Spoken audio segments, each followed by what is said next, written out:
walaupun hanya sekedar kita ini kan kita apa namanya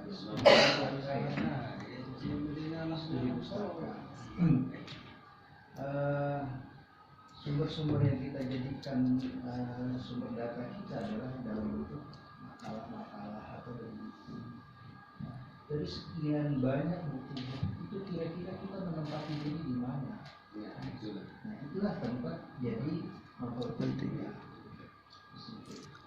Dan justru kalau kita ingin masukkan tulisan kita ke jurnal, itu yang paling pertama dilihat. Sekiranya tidak ada yang kebaruan dari makalah kita, yakinlah pasti akan ditolak. Jadi masalah kebaruan kita kayak begini, misalnya kita duduk dalam sebuah ruangan, objek kita kan sama di ruangan, tapi sudut pandang kita bisa jadi berbeda. Data kita tentang ruangan ini sama aja semua, tapi yang memberikan kita berbeda dari sudut pandang itu. Nah itu mungkin yang perlu dianukan di dalam makalah novelty. Jadi walaupun kita ngambil dari sana sini datanya, tetap kita harus memposisikan diri kita di mana posisi kita di antara sekian banyak yang penelitian tersebut. Jangan sampai penelitian kita itu kalau dalam bahasa Arab tahsil hasil, menyimpulkan hasil, duplikasi, gitu kan? Duplikasi namanya. Ya seperti itu, tidak ada sesuatu yang baru di situ. Nah, jadi memang penting nanti walaupun itu literatur review, kita harus memposisikan diri di mana. Itu yang pertama. Dengar itu. Terus yang kedua mungkin tentang masalah diri tadi. Ya, internet itu apa sih sebenarnya gitu kan? Dia bisa baik bisa buruk, tergantung kita memperlakukannya gitu kan, seperti itu. Maka tadi komentar terakhirnya adalah tergantung diri itu tadi. Nah yang jadi masalah sini, maka di sini betul ada kata-kata addicted sebenarnya, kecanduan. Yang jadi masalah kadar orang dinamakan kecanduan itu seperti apa? Penggunaannya yang dari sekian jam ke sekian jam setiap hari, dari 1 jam ke 4 jam atau 1 jam sampai 5 jam itu sudah candu atau seperti apa? Itu kan jelas belum ada penjelasan tentang kecanduan tersebut. Indikatornya. Pengguna berat, pengguna ringan, pengguna sedang. Ada itu ada anunya kalau nggak salah di jurnal-jurnal itu ada. Ya nanti digambarkan seperti apa. Saya jadi pengguna berat mungkin misalnya atau addicted sudah masuk kecanduan karena saya menggunakan internet, nggak bisa pisah dari internet saya, bisa dari HP saya gitu kan. Saya bahkan bukan kecanduan lagi, kebutuhan lagi. Nah, makanya seperti itu. Makanya membedakan sekarang antara kebutuhan dengan kecanduan itu perlu dibedakan karena nanti yang satu positif, yang satu jadi negatif. Makanya gitu, itu yang bilang tadi, kalau bagi saya tidak ada dampak negatifnya bagi saya. Ya makanya karena berarti kan menganggapnya itu sebagai sebuah kebutuhan, bukan sebuah kecanduan. Ya. Nah perlu diperjelas apa yang dimaksud dengan kecanduan tersebut, ukuran kecanduan itu dalam penggunaan internet itu seperti apa, gitu. Nah, terus yang kemudian ini saya juga mungkin sepakat dengan Pak Syahrizal tadi tentang judul gitu ya. Mempertimbangkan perannya dalam apa sebenarnya ini gitu kan, pendidikan dan pelatihan keagamaan. Justru malah pelatihan keagamaan ini nggak disinggung sama sekali tadi. Iya kan, tidak disinggung, cuma peraturannya saja ya. Atau bisa jadi begini, internet addiction, kecanduan internet.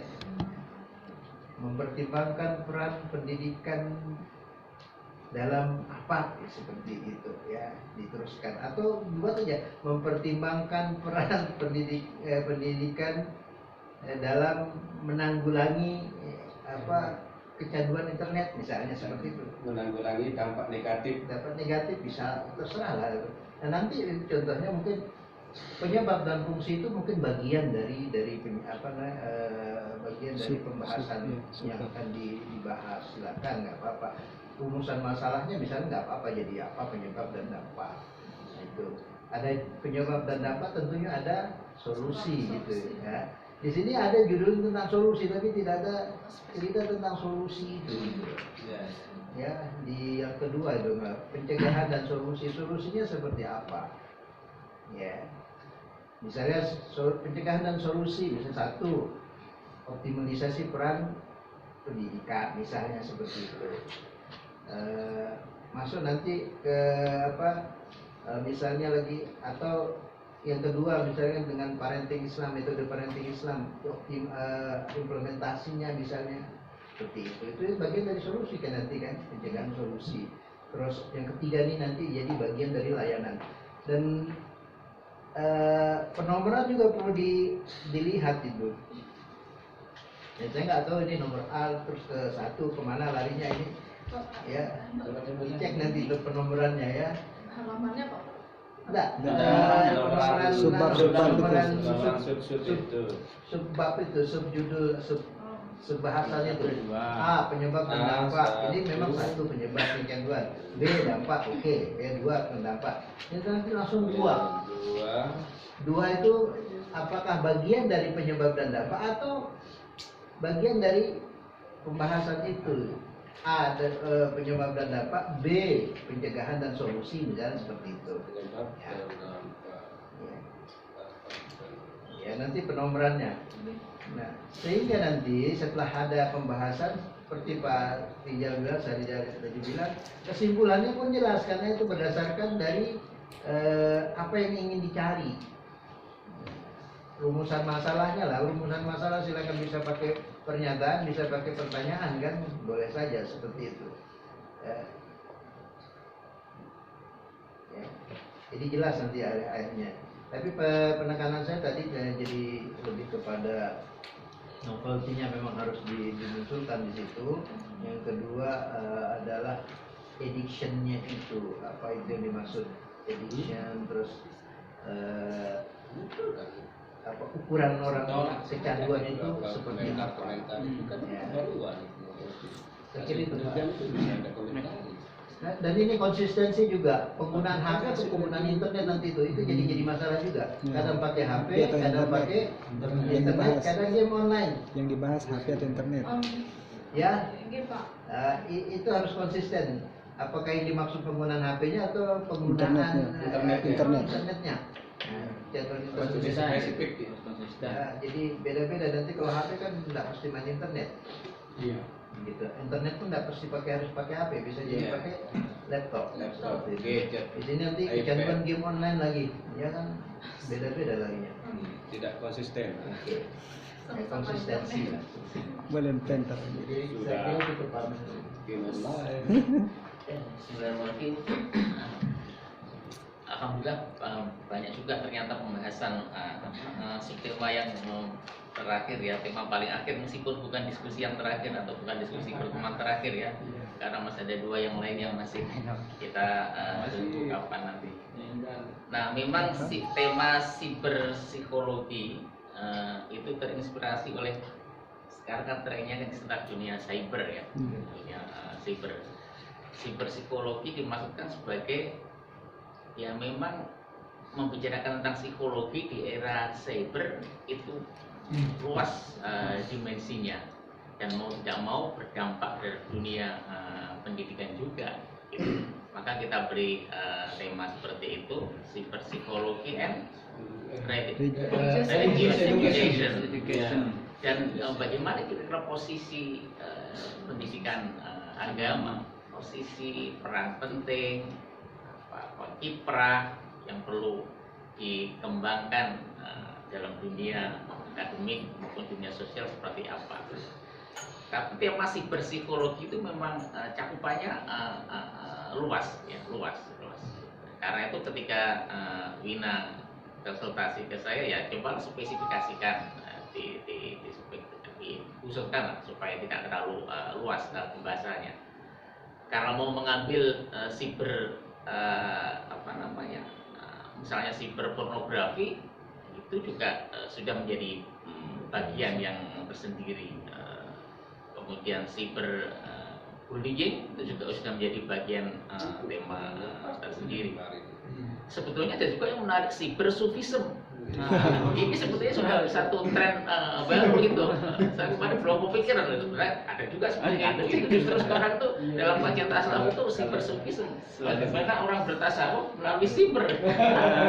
Karena pemanfaatan sudah banyak sekali. Iya, kalau yang kemarin sebetulnya Menarik itu, Bapak. katakan kan nggak bisa ya saya berlupis. Harus gini gitu kan ya. Ya Sirul Asrar itu yang kemarin itu.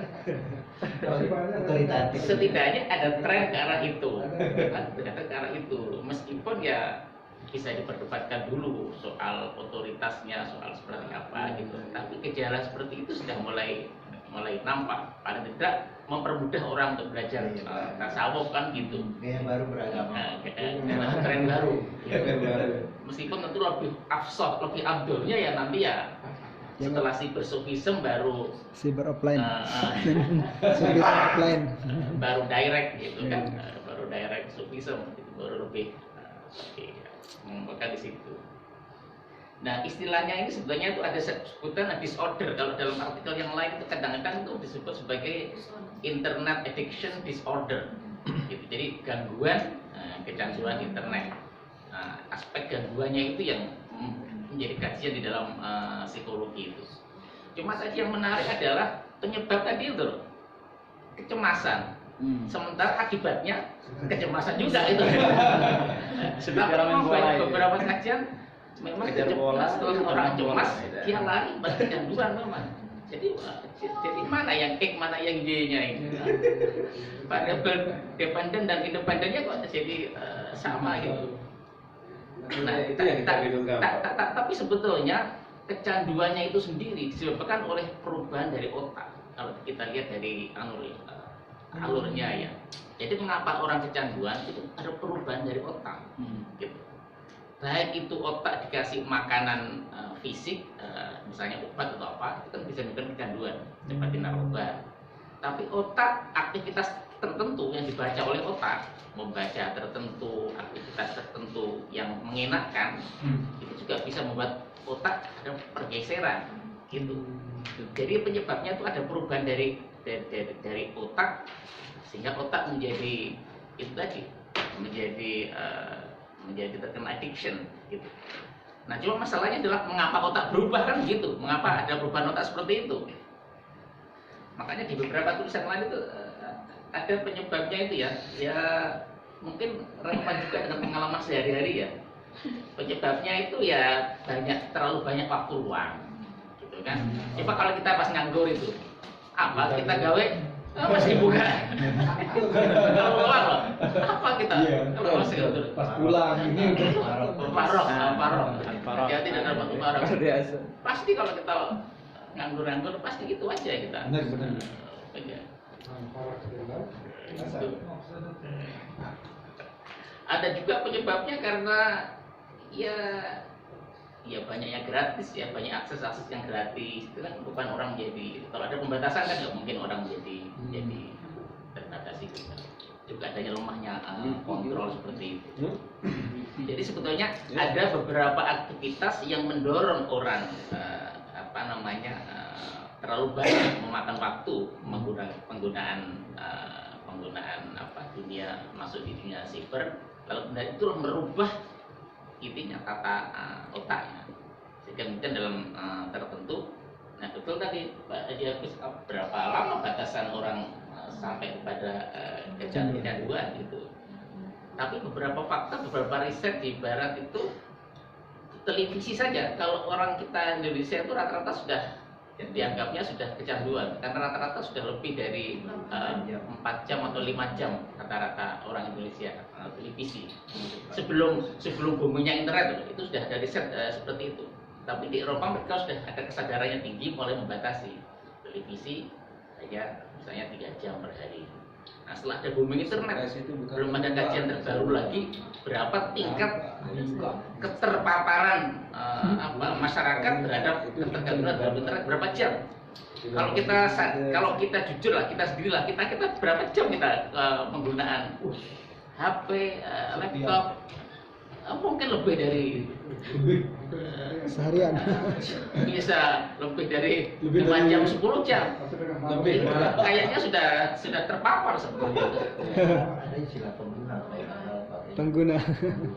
Iya, Iya. pengguna. pengguna ringan, sedang dan Berat. Berat ya. Serius. Ya memang suatu kebudayaan itu selalu membawa perubahan. Memang banyak faktor-faktor positifnya, saya kira juga sangat banyak. Cuma memang untuk sebuah tulisan itu memang sebaiknya fokus. Jadi kalau memang dia fokus ke kajian dampak positifnya, tulis tema itu supaya untuk mendorong orang seperti itu. Tapi kalau maunya fokus kepada dampak negatif, ya fokus saja. Sehingga suatu tulisan itu lebih misinya itu jelas ya, satu misi yang diemban itu tulisan yang baik yang fokus seperti itu, sehingga nanti biar memberi kesempatan orang lain untuk memberikan bandingan apa kalau misalnya dampak positif yang dikembangkan seperti apa. Nah itu yang soal apa namanya dampak ya. Nah lalu tadi juga ada hal yang penting yang perlu dikasih bahas, lalu bagaimana peran agama atau khususnya apa namanya solusi dari sufisme gitu kan, seperti ini. Ya memang kita harus kembali kepada apa pengalaman kita ya, pengalaman kita itu seperti apa kita menerima perubahan budaya ya, gempuran budaya seperti ini. Memang rata-rata kita nggak sadar ya, itu relatif menyadari perubahan itu dan dampaknya sangat besar sekali. Tidak jauh-jauh baru kemarin keponakan saya sendiri, karena dia keluarga baru, adik saya yang terakhir itu anaknya kan baru kecil ya, baru kurang dari 2 tahun. Itu untung terdeteksi dari awal ada semacam gangguan penglihatan. Jadi kalau kita sapa itu kurang merespon, kurang respon. Itu untuk ketahuan cepat lalu segera dibawa ke dokter saraf lalu disuruh terapi. Karena secara normal sih wajar sih dia nggak ada masalah apa-apa. Cuma semacam ada gangguan penglihatan, tidak bisa fokus kalau ketemu orang kita sapa itu. Karena waktu bayi usia kecil itu bapaknya kerja, istrinya sendiri di rumah, ya kan? Sementara dia tinggal di Surabaya, tempat baru dari kampung kan gitu, belum punya tetangga. Jadi temennya apa? Temennya anaknya apa? Dia kasih mainan apa? Diam kan kasih mainan itu kan gitu. Kayaknya terlalu banyak itu sehingga ada perubahan dari Nah, itu. jadi ada efek kelihatan di tingkat jadi mesin apa namanya gini memang berakibat justru anak-anak di masa seperti itu harus bersosialisasi kepada human sama manusia gitu kan udah seperti itu kita kadang-kadang nggak seperti itu. Nah kalau kita sendiri sebetulnya juga tidak terasa ya apakah kehadiran internet memang kalau Pak Mansur bilang oke lah banyak manfaatnya lah kita nggak merasakan dampak negatifnya ya.